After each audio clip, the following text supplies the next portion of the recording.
Selon le professeur Kiretanda, le cannabis est devenu un produit important, surtout très recherché sur les marchés internationaux. Il ne trouve aucun inconvénient que la RDC puisse cultiver cette plante. Il ne faut pas confondre le cannabis avec la réputation négative qui est accordée ou bien qui est autour de la consommation du chanvre dans ces pays. Ce sont là deux choses tout à fait différentes.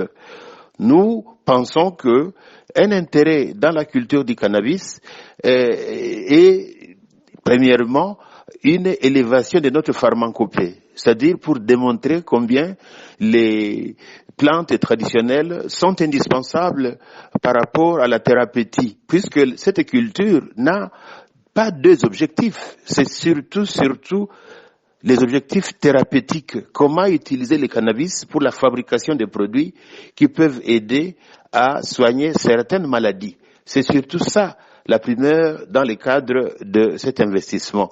Bien sûr, il y a aussi des possibilités de consommation récréationnelle, notamment dans les pays développés, qui peuvent être incluses. Il indique par ailleurs que le cannabis est une plante thérapeutique qui peut sauver des vies. Parce que la préoccupation, c'est de voir qu'il y a des gens qui viennent ternir l'investissement avec des observations négatives, alors que ce n'est pas le cas. Ce n'est pas le cas.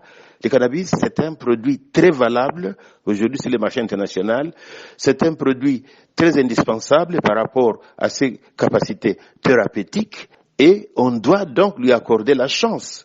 Je me rappelle même que l'ancien président de la République avait parlé d'une possibilité de permettre à la RDC de souscrire à la promotion de la culture du cannabis pour des raisons thérapeutiques. La culture de cette plante en RDC peut contribuer à la création d'emplois, a-t-il ajouté. Qu'on ne vienne pas raconter des histoires, créer des confusions là où il n'y en a pas, permettez à ces investisseurs de faire le travail et de nous créer des emplois et de l'argent. C'est de cela dont la RDC a besoin.